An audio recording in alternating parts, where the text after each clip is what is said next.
Welcome to Dock Chat, the podcast that brings you the stories of the unique community of people who work, live and play in the Historic Dockyard, Chatham.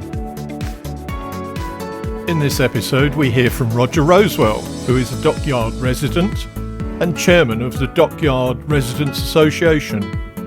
We also preview the exciting new exhibition opening in Number 1 Smithery. In this part, Roger tells us about how he came to live at the Dockyard and the buildings of Officers' Terrace. Thank you very much for inviting me to participate in this podcast. Very good idea. I thought it would be useful if I spoke about three aspects of living in the yard. The first of all is why I came.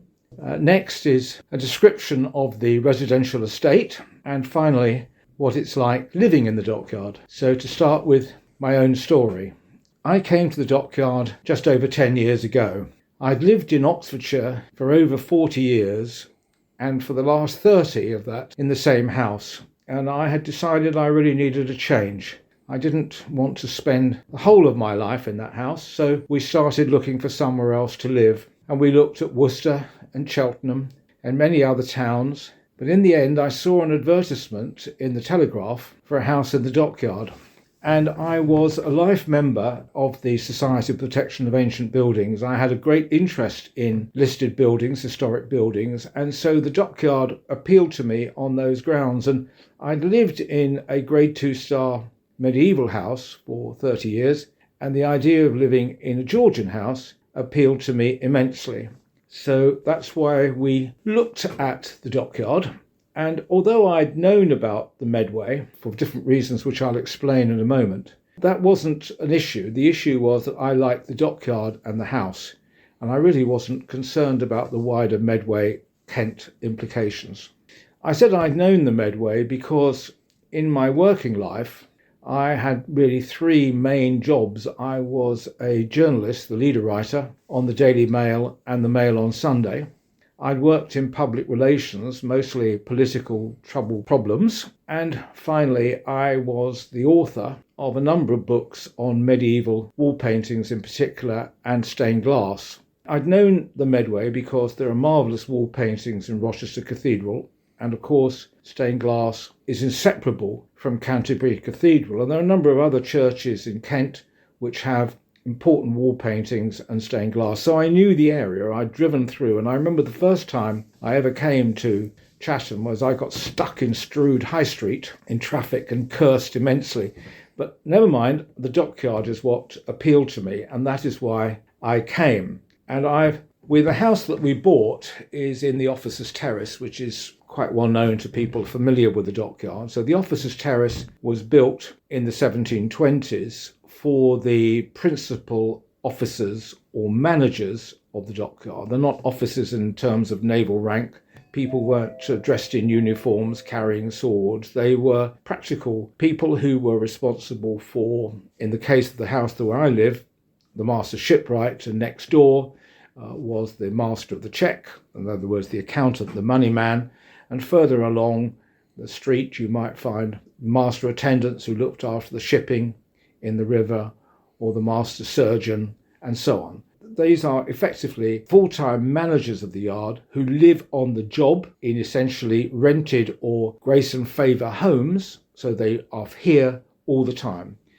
The houses vary in size. There are 6 very large houses and 6 pretty large houses on 4 or 5 floors.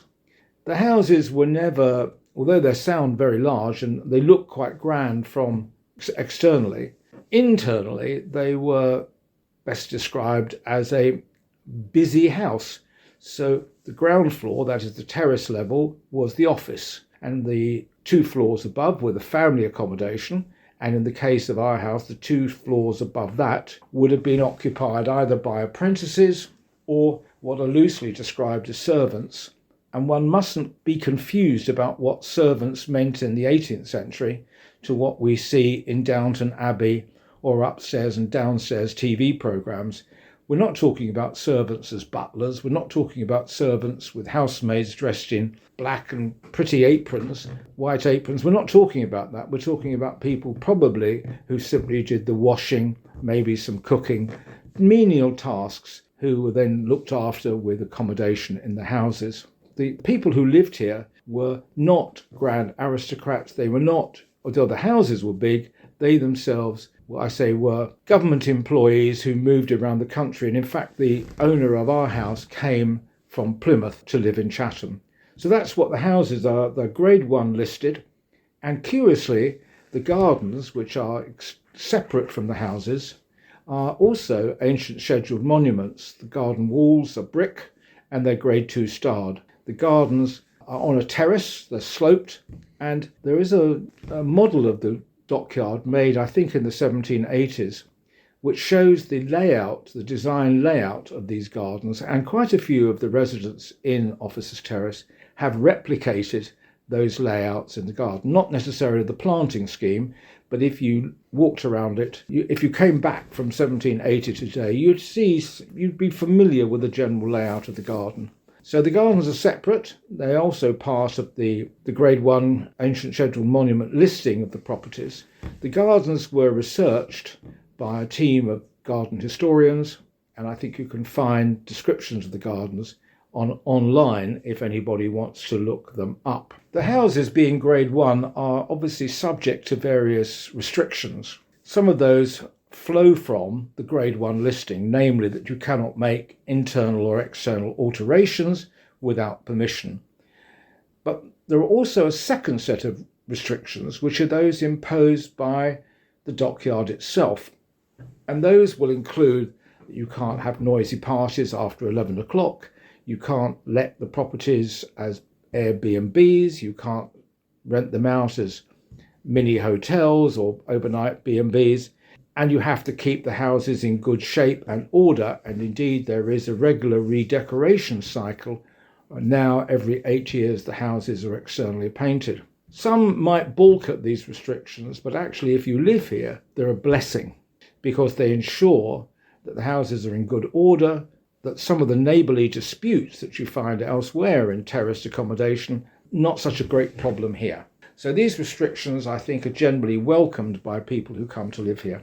And so overall, you can see, I think, some of the attractions to myself, that the houses, it's a Grade 1, it's an interesting house, it's a Georgian house, it's in a marvellous setting, it has restrictions which I approve of, and the area has many interesting features in terms of the Medway and Kent that appeal to me. More from Roger later. To find out more about visiting the dockyard, go to the website, which is easily accessible by typing Historic Dockyard Chatham in your browser, or if you want the website address, it is thedockyard.co.uk.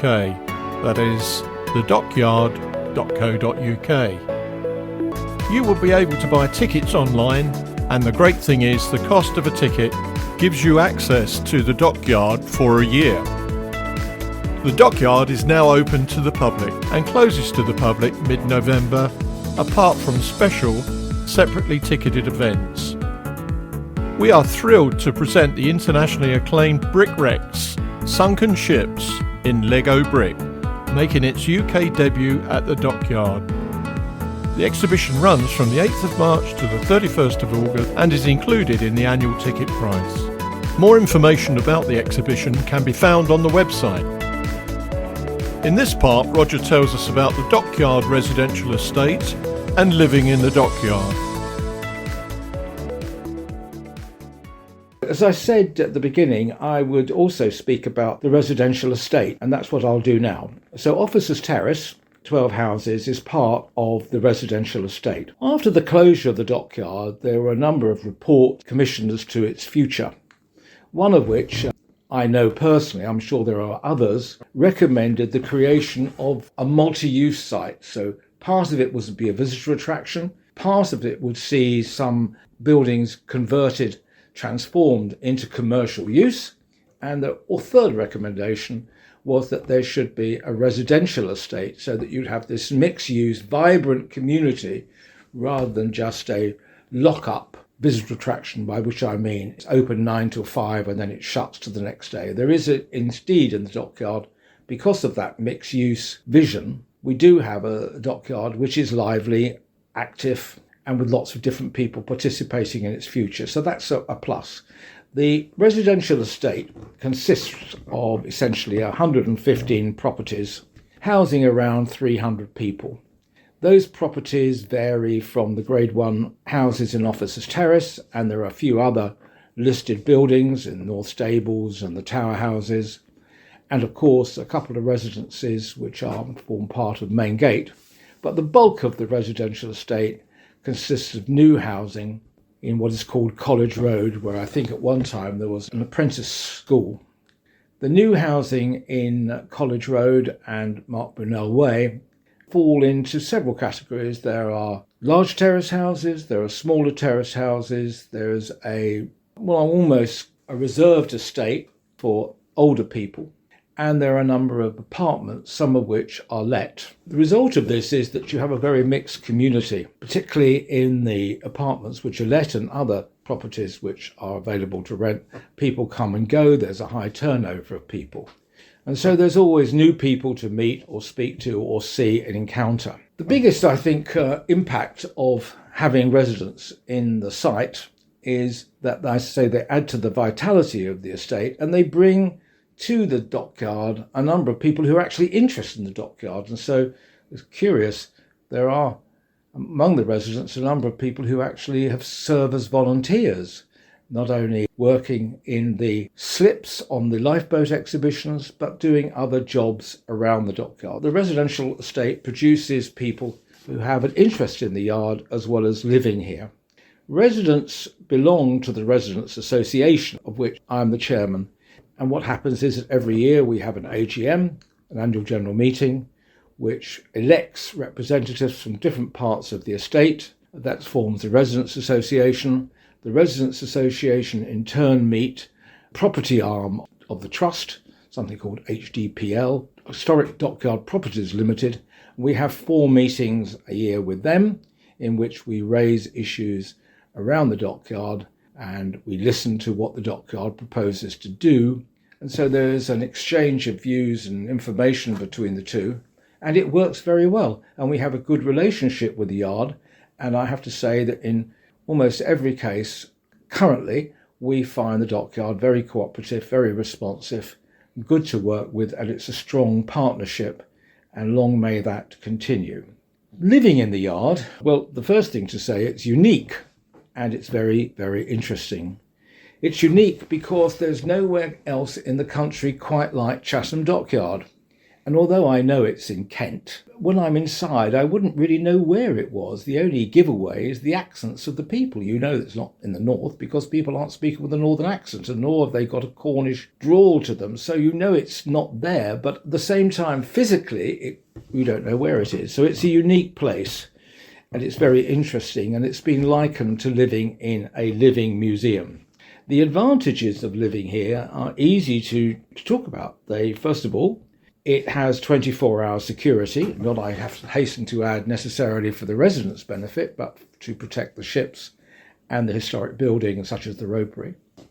It's extremely quiet, amazingly so, and despite the number of visitors, nearly 200,000 a year, which pour in through the gates, we have very little interface with the visitors. They don't intrude into our lives, they don't poke into our houses, they don't walk our streets. There is a good division between the visitors and the residents. And so, as chairman, I've never heard a single complaint from a resident about a visitor. So that's very good. We have access to all the events, such as Armed Forces Day, Salute to the Forties. We can go to the exhibitions. Last year that included the Ralph Steadman show in the Museum Square, Ralph Steadman being a well-known illustrator. There is quite a strong sense of community, I think, at times in the yard, and a lot of people know each other. They go to each other's houses, they mix. During COVID and afterwards, we had a dog walkers party every year. A lot of people meet, and I'm certainly in Officers Terrace, the only one I can speak closely about. We have an annual Trafalgar night dinner, in which is one of those travelling suppers where 6 or 7 houses provide different courses and residents troop from one house to another. And as the evening wears on, I think people have a little more to drink. And so at the end of the evening, everybody is more than comfortable and relaxed. And it's a very friendly way of the neighbours bonding together. And of course, it's not just that alone. We also have quite close links at the station. That's pretty quick to get to. And hopefully, Ebbsfleet Station will reopen and it's not too far to get to the continent. And of course, the other thing about living here is just to see the changes which happen in the yard. That's always fascinating.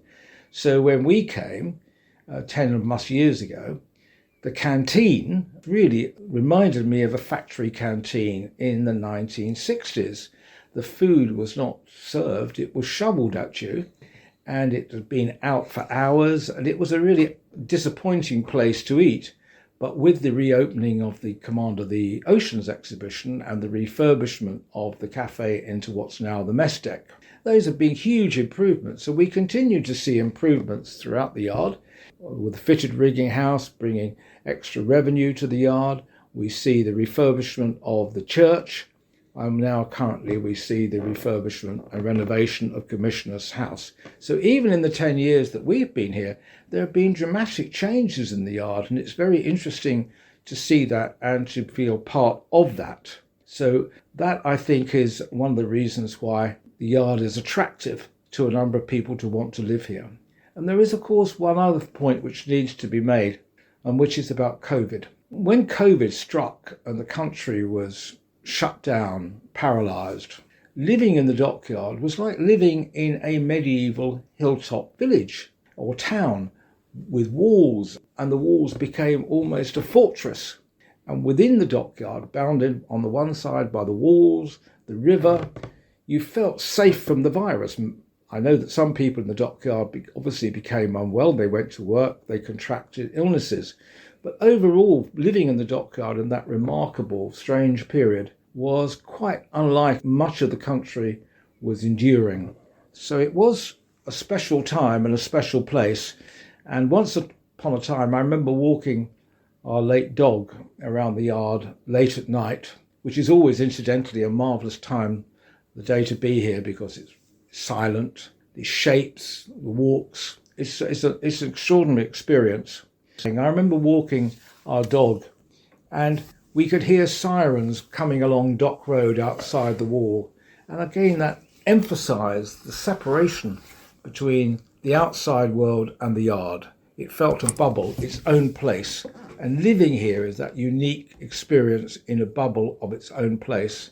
And that's why it's so attractive.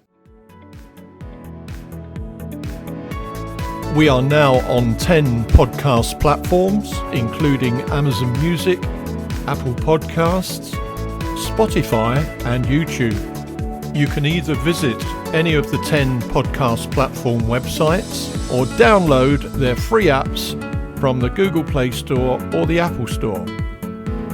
If you have enjoyed our podcast, please hit the subscribe button and you will be sent a notification whenever a new episode is added. To contact us about the podcasts, please email us at podcast@chdt.org.uk. That's podcast@chdt.org.uk. So until the next time, this is John saying goodbye and take care.